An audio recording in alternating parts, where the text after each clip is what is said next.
Stocking the guest bathroom for my friends, part 3.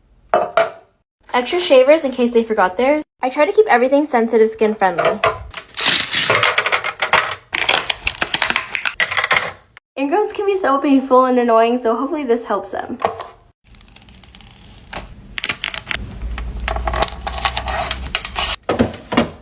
This bin will be feminine hygiene. I'm gonna fill this one up with some pads, some liners, and lastly, some tampons.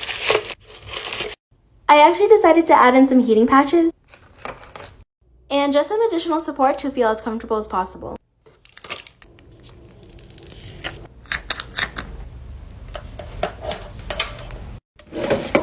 So some of my friends do wear contacts, so I like to keep a little bit of solution on hand just in case.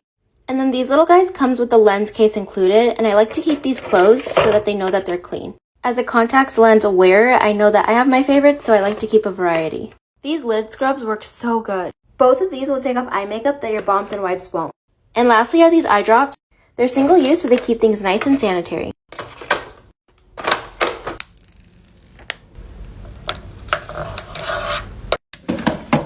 This is the last bin, and I'm just gonna add a couple brands of bar soap.